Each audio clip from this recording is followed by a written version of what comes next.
So today we have Sean Taylor, a well-known and well-respected data scientist who's worked in a few places, most recently at Facebook, but currently at Lyft.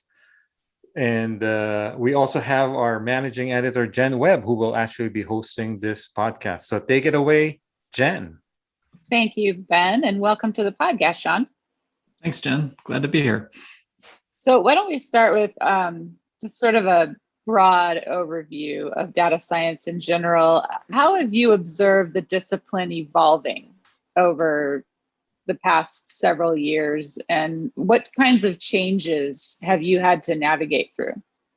Oh, it's a great question. I think it's kind of like the kind of question that ages you very easily. But I think that I've noticed a few trends that are probably pretty generalizable. One is that like kind of climbing up the hierarchy of needs. So I remember when I first started, just like literally running a Hive query successfully felt like a good day at the office. So counting things and having good logging and infrastructure was really hard for a while. And so I think we're getting to the point where a lot of that stuff is better these days, and we get to focus more on applications and problems and fancier models. So that trend has sort of allowed us to get gradually more sophisticated and take on harder problems and more ambitious kinds of projects. That's one big trend, and I think that's just sort of like the relentless march of technology getting better, and so we all get the benefit of that. And I always think that like people who start data science today have no idea how hard it was a few years ago. It's like a fun thing to lecture them on. Maybe fun for me, but not fun for them. The other big theme I think that I've noticed is the specialization. It used to be that it was a very generic job title, and you would kind of do a lot of different things as a data scientist. You'd be responsible for all kinds of things like data quality, all the way through to building applications, and even like a web front end for your models and things like that. And now I think people have a little bit more kind of like purview for specific things. Like we have data engineering roles that are becoming more important, that kind of help set the stage for the data science work that other people are going to do. We have these machine learning engineer roles that are more focused on kind of integrating some model with the product experience. And then, people even further specializing into more statistical versus more, more AI or kind of fancier model-based roles. So I've seen that kind of happen over time. And it also maybe more broadly, just that the definition of who's a data scientist has gotten like a little bit blurry. So there are people that are like, more like a product role, like a PM works with data really regularly because the tools are good for that at this point. So more people are data scientists, and that was kind of inevitable. There's a greater diversity of stuff that they're doing, and they get to operate at a higher level than they did a long time ago. So I have a couple of follow-ups there to unpack that, if it's okay with you, Ben. Absolutely. Unless you want to jump in. I just want to weigh in on one thing he said, which is basically a couple of things. One is it's actually kind of one of the things that people struggle with is the title itself, right? Because basically within companies, there's many kinds of data scientists even. So I remember talking to someone at LinkedIn years ago and who was a data scientist, in the modeling sense. And then I said, yeah, so there's this other person in your company who's a data scientist. Oh, they're BI people, but they're called data scientists, So there's not a kind of uniform way of really describing what a data scientist is, as Sean has mentioned. And then secondly, in terms of specialization, that's interesting because there are outfits, Sean, where they actually kind of want their data scientists to also be more self-service, I guess. Like they want their data scientists to be able to write pipelines, for example, not have to wait for data engineers to do that, right? So.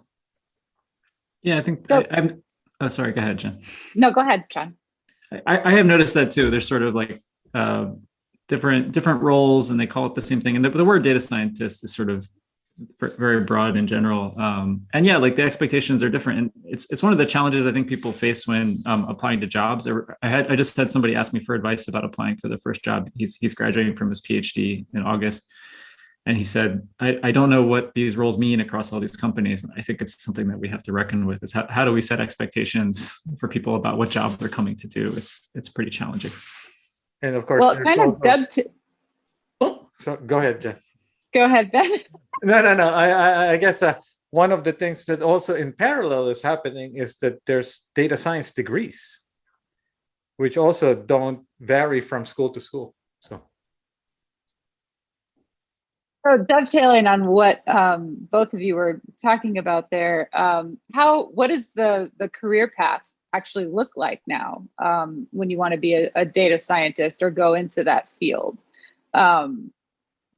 Where do you start, and like what are the early jobs, and like when you were talking to your friend, what advice did you offer?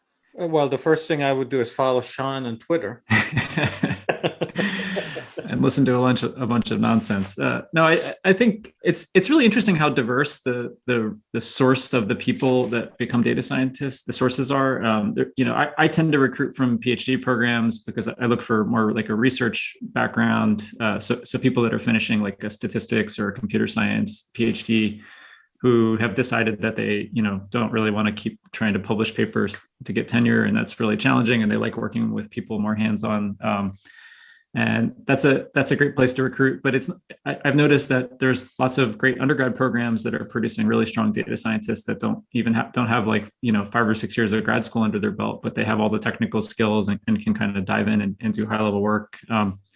We have a bunch of people that lift with operations research master's degrees or with MBAs even, that are just sort of like the people that were the more technical people in their MBA class that didn't want to go and be a product manager but really wanted to get their hands dirtier.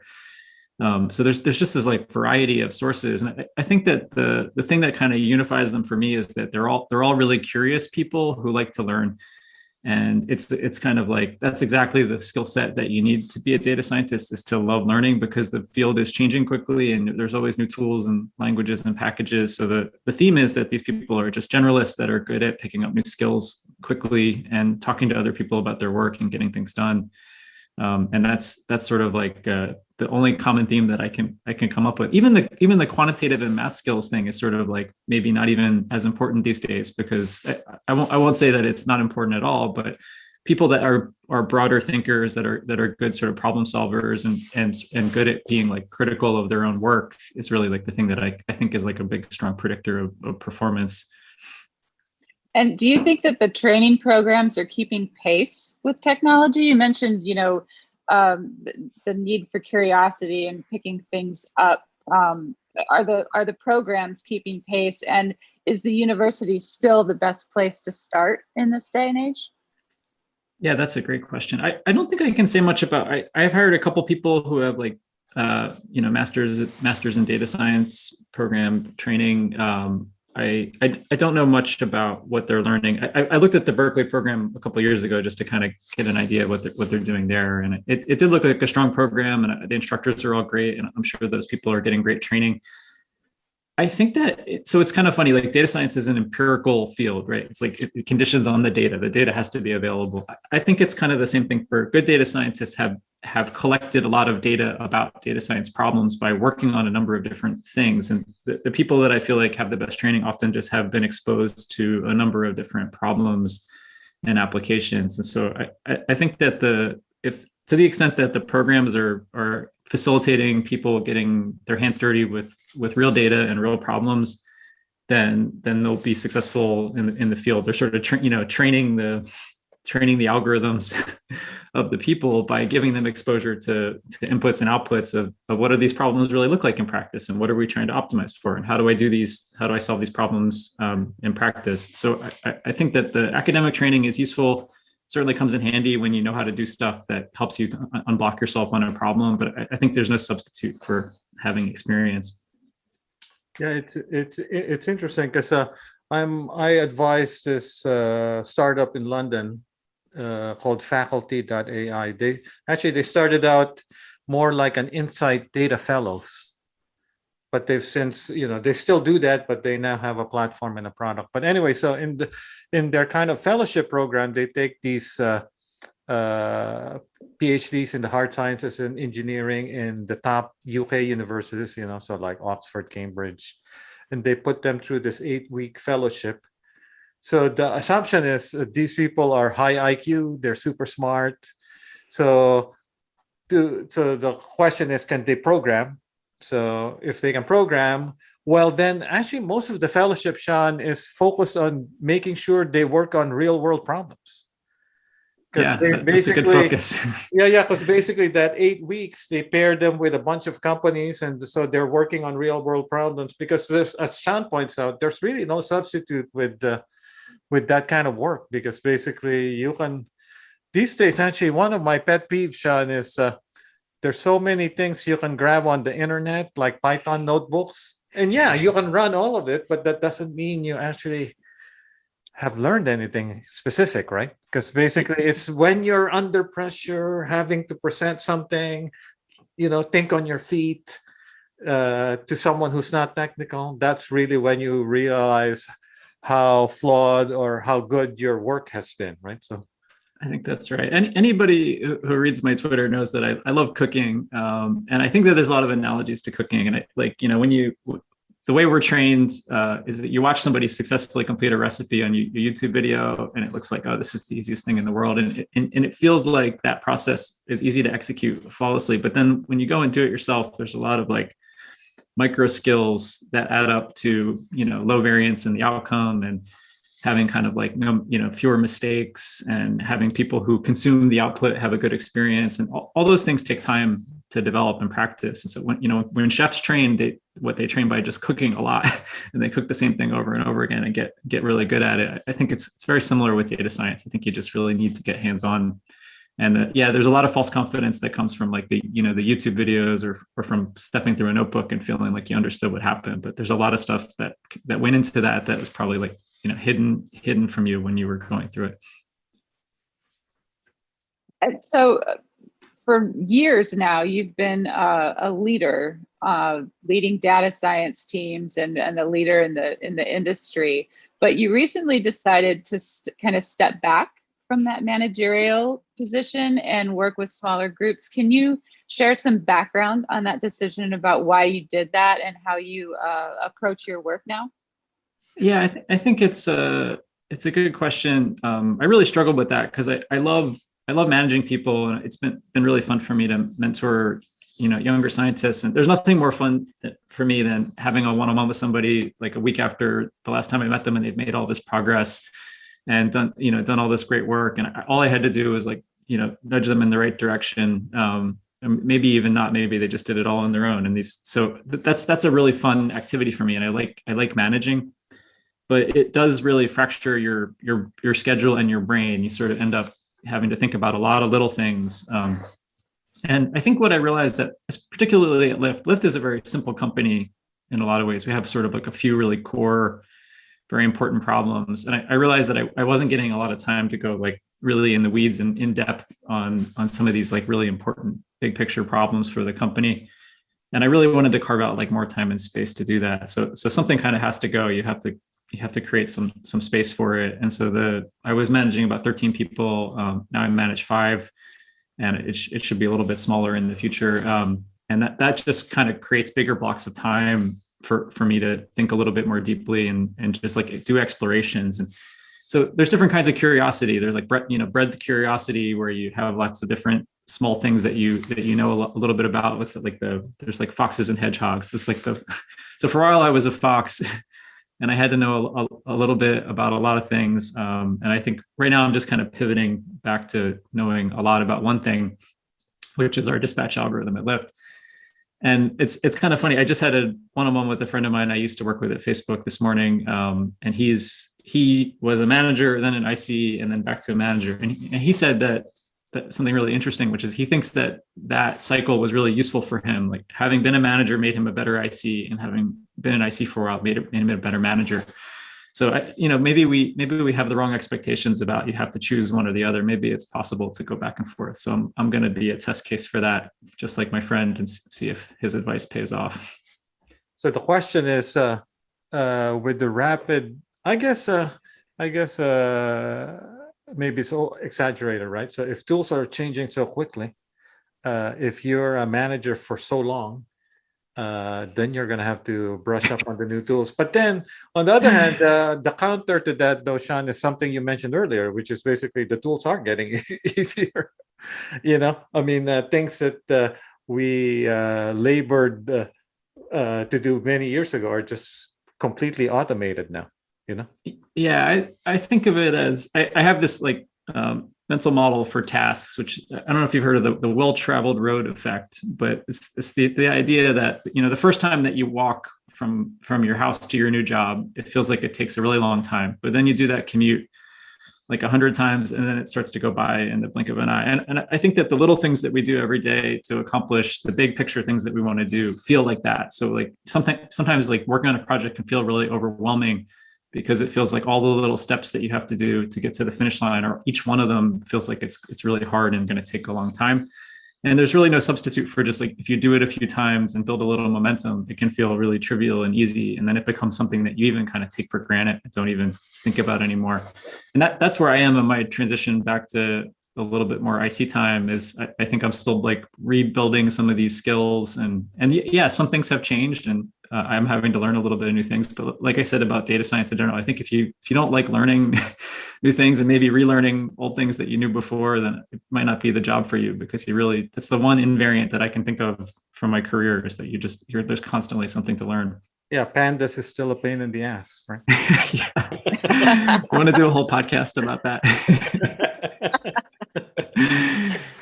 So kind of transitioning a little bit, part of your background, you've got kind of a deep background in social sciences. And that's kind of interesting to us, and ties in with our work that we've been doing on responsible AI, which for the audience is, Ben can talk a little bit about that more in depth, I guess. You want to? Yeah, it's just, I guess it's become kind of an umbrella term for managing set of risks around models and machine learning. So you have bias, fairness, security, privacy, safety, reliability, transparency, accountability. Yeah. So what are your views on the current state of this sort of responsible AI ecosystem? Are companies and data teams, are they doing enough? And sort of what are they getting right? What are they getting wrong?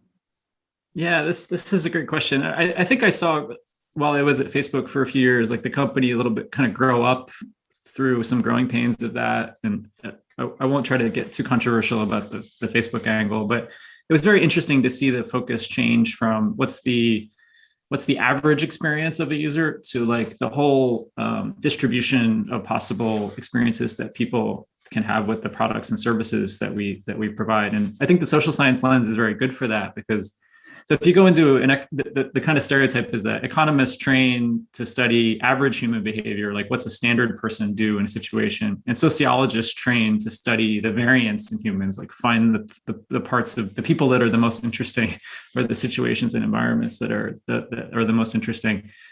And they're both useful, right? So there's cases where you care about the average, and there's cases where the whole distribution matters. And with risk, the distribution really is the thing that we care about. We sort of like care about making sure that the worst case stuff doesn't happen very often, or really at all.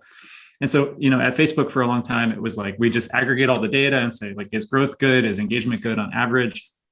But I don't think that the company was doing a great job at finding all the sources of variance in people's experience. So like, when were they being bullied, or, being subjected to some kind of fraud attempt, or there's all these like small things that are, small in number in absolute terms, but very large bad effects for the people involved.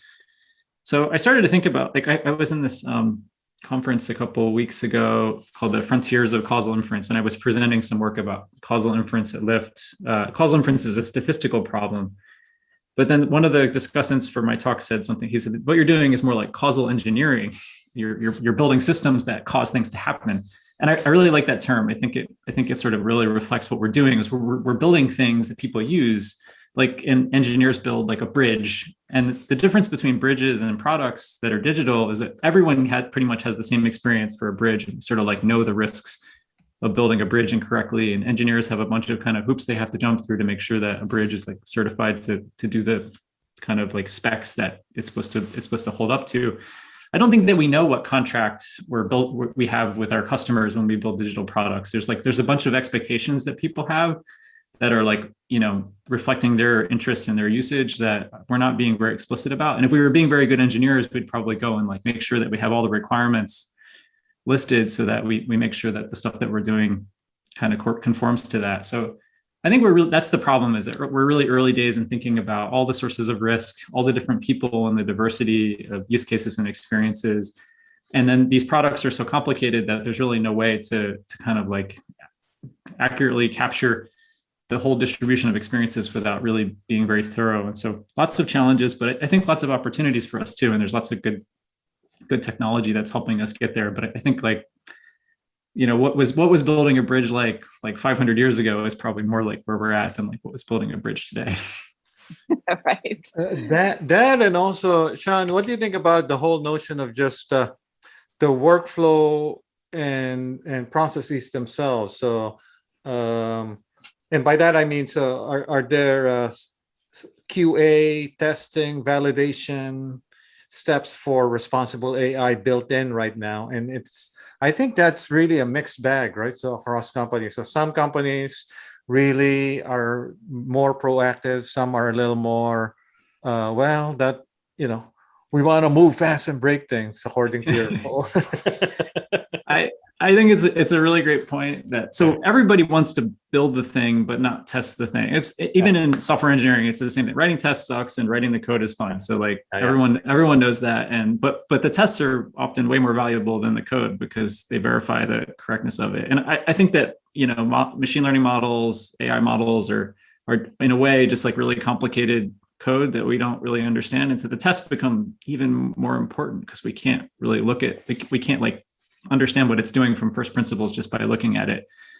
And I complain about this all the time, but people who work on machine learning and AI often don't state the task, the validation for the model ahead of building it. So you build a model and I'll validate it like later, like I'll test the AUC later, I'll test the fairness properties later. But really, if you think about it, the validation is the thing that comes first. It's like you want to state the requirements, like what is this model supposed to do? What would success look like?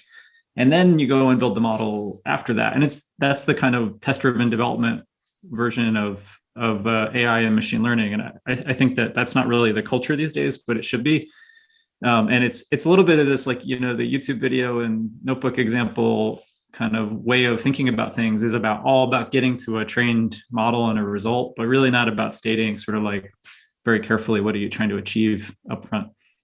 Yeah, actually, about a year ago, I spent some time talking with the founders of Databricks, and the subject of pipelines came up, right? So the whole notion of injecting more rigor, software engineering rigor into the way people build pipelines. And, once you start thinking about it, it's actually quite complex because pipelines usually touch multiple systems. Many of them are distributed.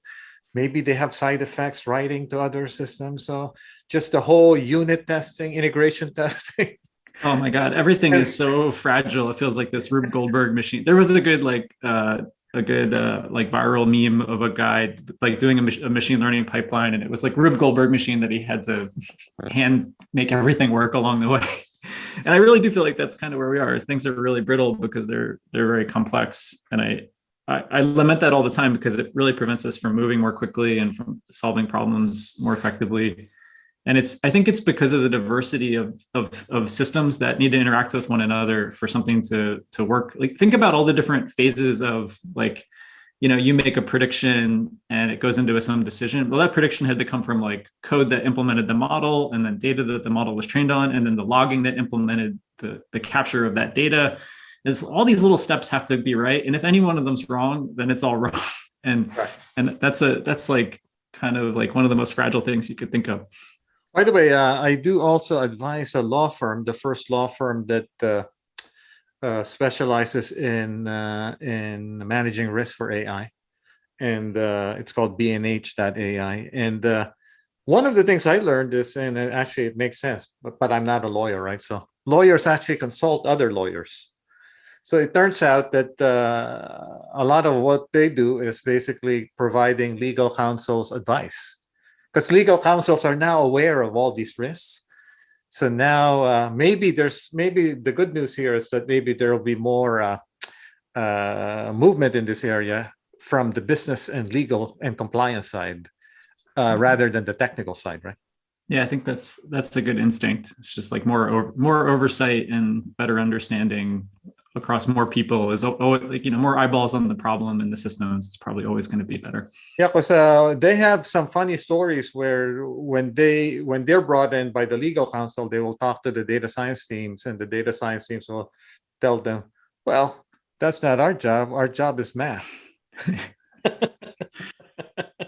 Yeah, one of the phrases I use a lot as a manager is like whether people are taking a broad or a narrow view of the problem that they're working on. And I always try to encourage people to take a broader view of the problem than because I think people like to hone in on the specific problem that might be easier for them to solve rather than zooming out and thinking about like what is the broad thing that we're actually trying to accomplish here. And usually that's obviously more complicated, less satisfying, but it's really like more correlated with reality and how people are going to experience what you're doing. And so I think that's a sign of maturity in a data science career, somebody who sort of takes a problem and actually expands it rather than tries to contract it to something simpler. But as you pointed out in Facebook, in your experience at Facebook, so if the incentive is completely tied to business metrics, then the data scientists will behave one way. But if the incentives are somewhat more broad, maybe they behave a different way, right? So yeah, incentives are very difficult to get right, and it's kind of like a well-known fact that people do the thing that they observe other people being successful doing in an organization. So if you see other people get rewarded for shipping code and shipping models and incurring risk, but then you'll do the same thing. And so we have to figure out how to reward people and recognize them for doing the things that are hard and challenging, and not just the kind of sexy, like the thing that looks the coolest isn't always what we should be incentivizing. How do we reward whistleblowers, huh?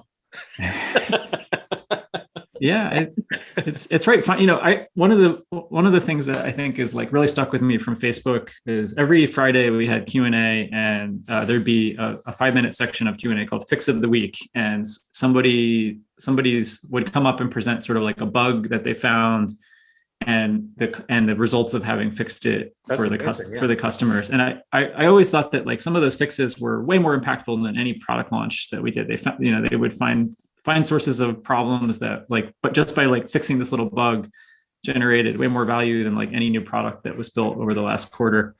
And that really stuck with me as sort of like the finding and fixing things is like a really underrated skill. It's sort of like one of my favorite data science activities in a lot of ways, but sometimes we're at the kind of like the forefront of finding problems because we're actually looking at the data. But that's kind of actually a great sign in the sense that they were spotlighting, they were shining the light, they were giving recognition to those people, right? Yeah, that's right. It was like this is a well-rewarded thing, and we're very excited about people who fix bugs. It's a great organizational principle. So last question around like the data science culture stuff we were talking about earlier. What do you think about the interview process and the hiring process now? Is it broken? I don't know what broken means here. Like I think I think that we could do better. We always could do better at interviewing.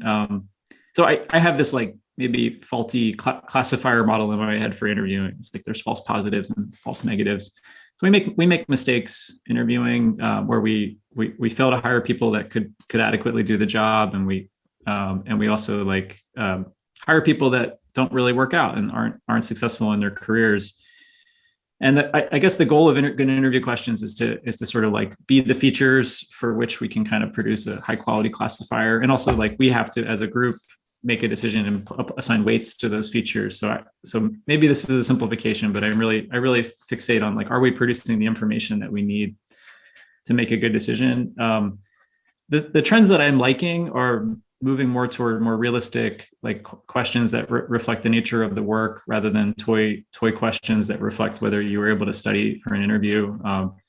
We at Lyft do a take-home test. So I would like to get to a world where we can actually compensate people for doing that. I'm not sure we'll be able to do that, but like, paying people for their time and allowing them to kind of like do their best work in an environment that's comfortable for them, where they don't feel a lot of stress, is like really where I would like to get to. Because it's like a test retest reliability thing. It's like we're going to kind of evaluate them, and then later what we're trying to extrapolate to is how they're going to do on the job. We should make that interview be as close to what the job is going to be like as possible, so that it replicates to the job later.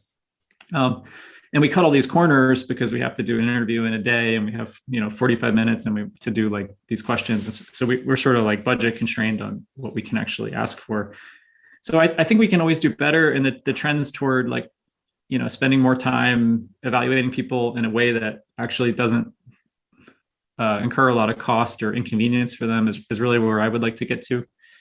And then I'd be sort of like, it would be a big miss to not mention that. Like, I think the diversity and inclusion angle here is really important for us. Is like, how do we make sure that the signals that we get aren't like just capturing sort of known biases that we have for candidates that look like us or have the same training as us or have the same socioeconomic background as us.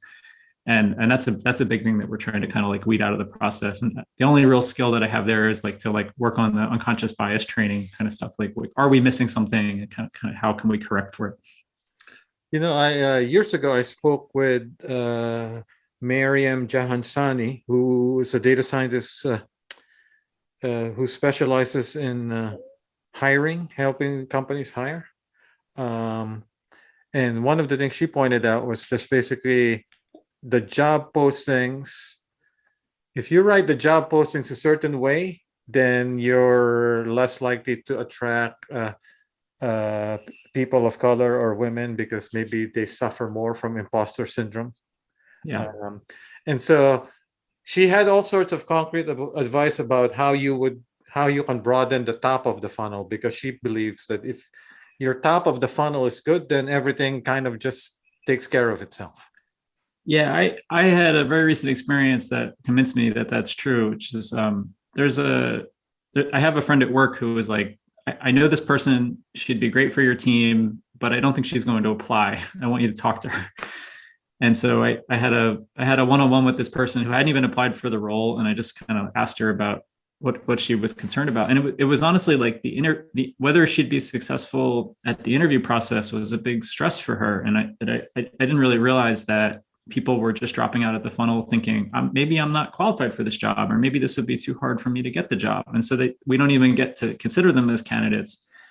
And so I do think, particularly on the to encourage diversity, like how can we make it so that people feel like everybody's eligible for this, and that we really want you, and all they really have to go on is this like text. You're right. It's like we basically just write a job rec, and I've written a few of those, and I can tell you that I'm not thinking too carefully about being welcoming. Experience with TensorFlow, PyTorch, Spark, Kafka. Yeah, this more like human facing way. Maybe we should record videos and have people explain what the job is, or I don't know. How can we make it so that they better understand that yes, this is what the job is, and we really want you to apply because we think that you'd be successful here. There are many tweets where people deconstruct this job postings, and they go, I mean, how can you have 8 years of experience of this technology that got released last year? Right. Yeah, people ask me like, what do I look for on resumes? And I barely look at technical skills anymore. I look at the projects people worked on, and I don't really like if you use TensorFlow or PyTorch. I don't care. Like, it goes back to the like data scientists are good at learning things. Like you showed me you learned one thing, but I care that you could learn a new thing, not that like you can come in and do this old thing that you already did. Now, earlier on, you mentioned that you kind of liked hiring people with PhDs in certain fields. So do you kind of filter and interview them in a different way? Because obviously they may not have industry experience, right? So yeah, but the difference is that people with PhDs have a lot of experience that they can actually, that they own personally. They did research that they worked on and owned, and that is more publicly visible and easier for me to understand. So they have papers or websites with projects, and so that I think that it's a good like There's the what is it called? The file drawer problem or whatever. yeah, They may have had like a lot of bad results and they only published the good ones, Sean. well, I actually would love to hire somebody who had a lot of bad results Yeah. because those would be all lessons learned for that person. So I do think that one of the great questions that we ask in interviews is like, tell me about some like the failure modes for some of your projects. Why did they fail? What was the nature of the failure? What did you learn from it? And that's really important and that's why PhD students are usually quite good at data science, is that they have failed at a lot of projects because they've been in grad school for 5 years and maybe published one paper. And I was one of those people. I had a bunch of projects that I'm not particularly proud of, but they contribute to the quality of the work that I can do now.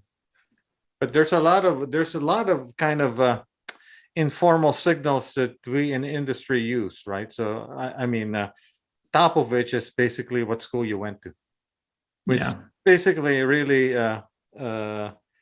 it's a useful signal, but is it really preventing us from hiring people from many other good programs, right? So.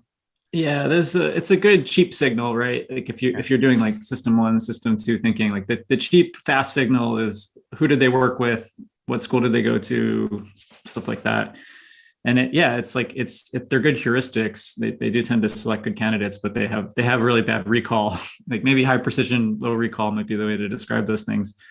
And yeah, we need to cast a wide net for hiring. All these companies are growing so fast. I think that's kind of the thing that is a little bit underrated right now. Is there's back like when I started my career, there were probably like 3 or 4 big companies to work for doing data science, and they were all growing fast. Now we have like 25 of them, and they're all growing as fast or faster than they were back then. And that means we just need a lot of people that are qualified to do the job. And so we have to sort of be a little bit more permissive about what it means for someone to be a data scientist. And that's okay. It's like we're going to get to define the field as we go along, but we need to sort of not be filtering on all these. If you keep adding filter statements to your SQL clause, it's always going to be a shorter result set. That's not really what we need right now.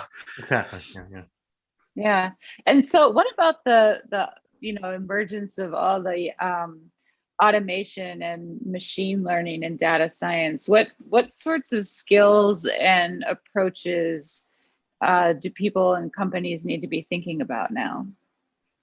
Yeah, I think that the thing that I'm noticing is the trend toward automation is a big one, and I think data scientists need to code full stop. Like shipping production code is just part of the job at this point, and you can't just stop it. Like so, even if you're an analyst and you do you write code that's just meant to create plots or visualizations or statistics for decision makers to use as inputs. We'd still like that result to be replicable, and for another data scientist to be able to pick it up and learn from it and do it again, maybe improve on it. So writing code that other people can use and is reproducible is becoming sort of like a really important part of the job. And then increasingly the work relies on the impact of the work relies on creating systems that are sustainable, that can kind of like run in production and produce inputs to decisions that we're making at scale. And that means that every data scientist really kind of like over the course of a few years has become also like an engineer. And it's not the same discipline as engineering. We're not writing code all the time, but I do think it's a really important part of the job. I guess the other thing is this communication skills and being able to kind of explain what you're doing and kind of like coordinate groups of people around tasks. So I'm noticing like PM like skills are very valuable for data scientists, and it's a thing that really helps unlock a lot of value.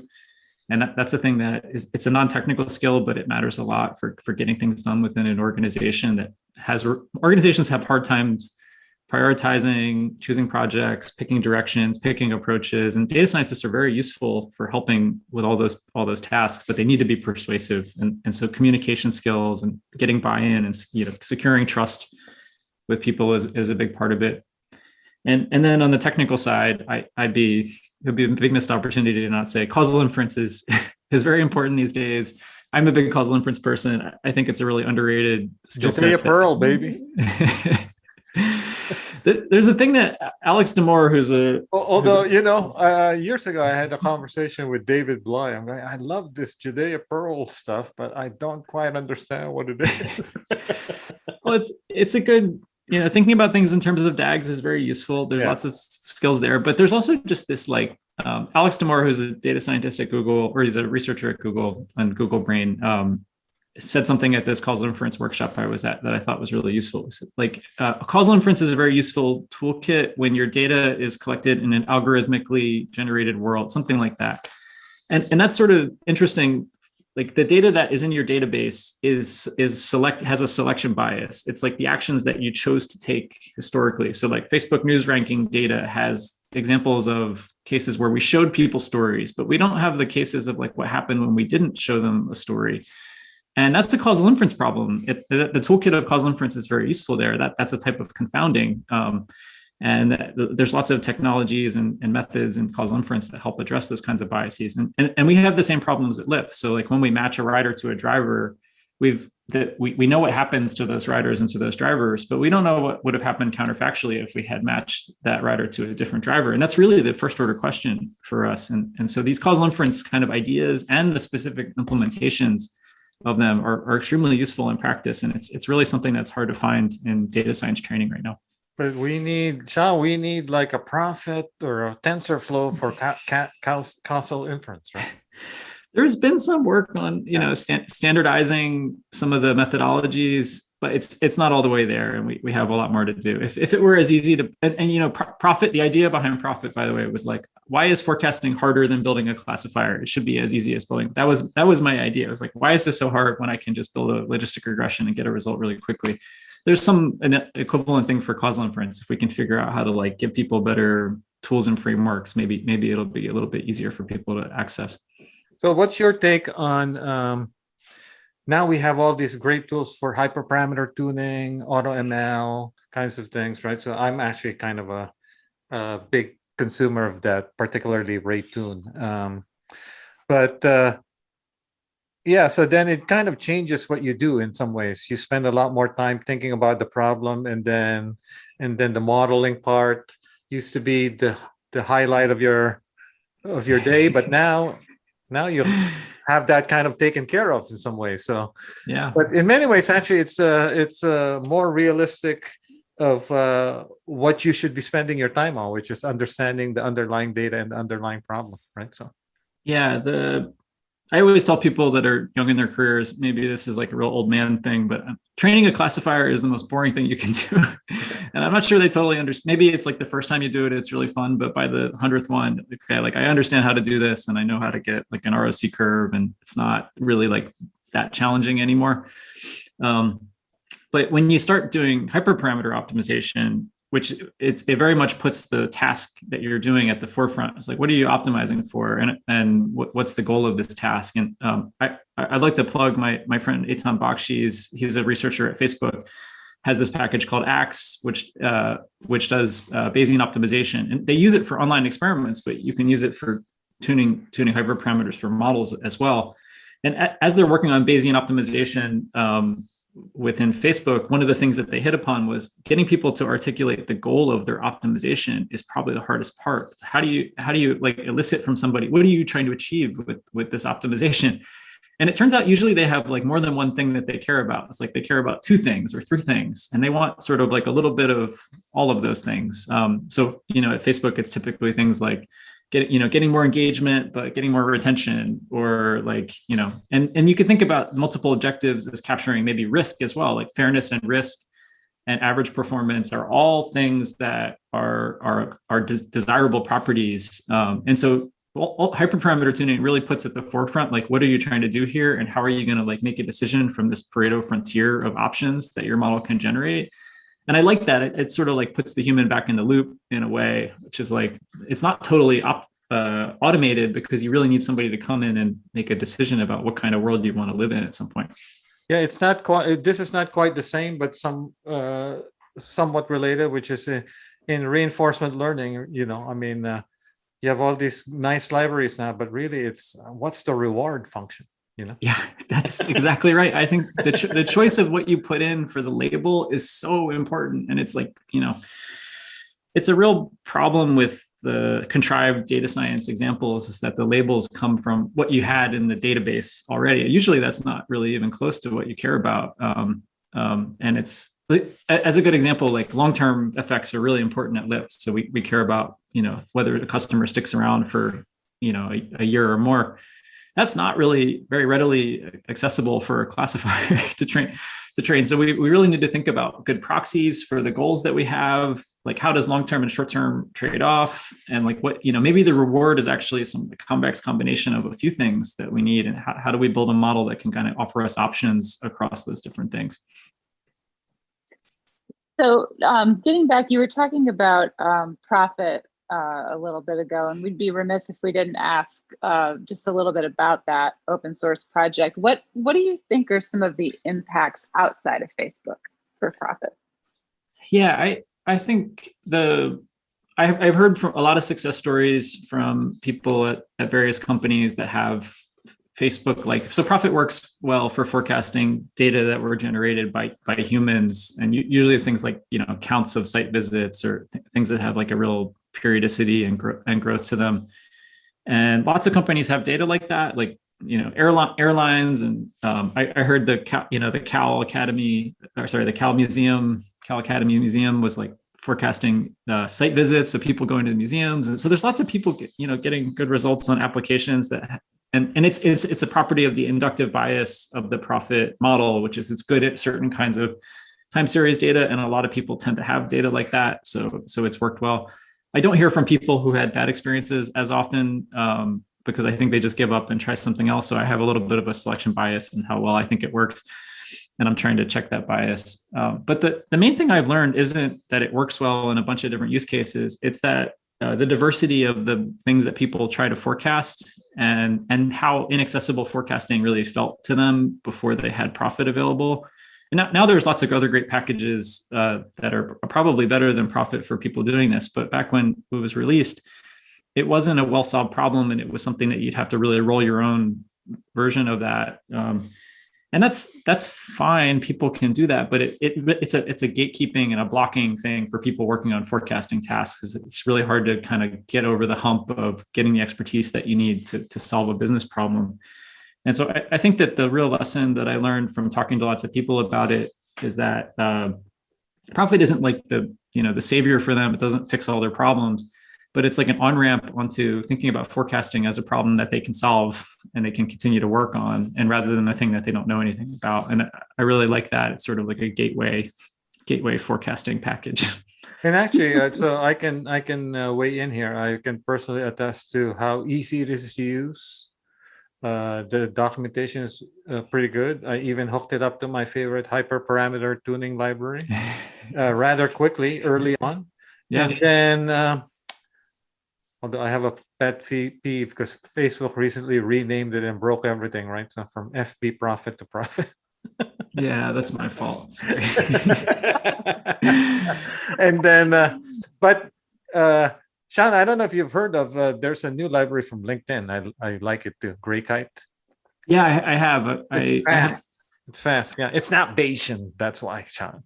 Yeah, I haven't had a chance to try. I like all new entries into the market. I always tell people that I don't really, to be totally honest, I don't want to work on profit anymore. I have other things I want to work on. So when other people create products that are better than mine, it means I can sunset it. That would be great. Because I do think that those people are actively working on it. They have more people, they have more staff. This is like a side project I do a few hours a month. Like it's just like really tough to sustain the effort. So I'm really hoping that, Gray Kite, or there's one from Uber called something I can't remember now, but it's the Gray Guide folks, in the interest of helping the users, they also in the course of installing Gray Guide, you install Profit, which of course, since you broke the thing, breaks. Wow. Well, I guess I have some work to go fix. No. Just kidding. Yeah. That's a good lesson there, which is never change anything about a thing that's currently working. Yeah, I mean, I was just, what's going on here? Oh, they renamed it, but the documentation still kind of says the one thing. All right. Thanks for the user feedback. Well, I would like to close with a more personal question for you. And Ben, you can chime in on this too, if something occurs to you. But what's one thing, and it doesn't have to be data science related, but what's one thing, significant thing that you learned in the past year? Significant thing. Yeah, that's a good question. I think that one thing I really have become convinced of, it's like kind of broader than data science or anything, is that I think like the importance of mental health for us individually and for society. I think I just sort of like going through COVID was really challenging for me, for a lot of friends of mine, and I think that it really puts to the forefront of like, the way that people feel about the world and how excited they are about their lives is like really what sustains us as a society and as humans. And that like, I think we kind of underinvest in that. And so like, I've been lately thinking like, how can we improve mental health? What can I do to help with that? And I don't know much about it and I'm trying to learn, but that's sort of like something that I'm very excited about these days is like, if you think about the biggest meta problem, it's like, it's a problem that creates problems for us. And that's something that I started to think a lot about over the last year. And one helpful thing that I did for my mental health during COVID was learn to bake. So I'm sort of like one of those stereotypes, but I got into sourdough baking. And I think just having like a kind of like a flow state thing to do for 20 minutes a day that produces something nice that I can give away to people has been really like a good source of happiness for me. Ben? Yeah, I guess for me, I over the last year, I guess I didn't realize how much we spend on things that we shouldn't be probably spending on. Because basically, once you kind of restrict your world and you pay attention to your spending habits, you realize, my God, I must have been spending a lot of money before on things that I didn't really need. Because basically, now your world is restricted to going to maybe the grocery once a week or whatever, right? So you're less likely to go 3 times a day for a fancy coffee, right? So all these things are just kind of things that I started noticing over the last year, and then you have more time to read because you don't have to go out of the house, right? So things like this, but on the other hand, I do miss meeting with people in person. Yeah, likewise. Yeah. All right. Well, on that note, thank you very much, Sean. This has been great. Thanks for the great questions, Jen. Thanks, Ben, for being the Skip Bayless of the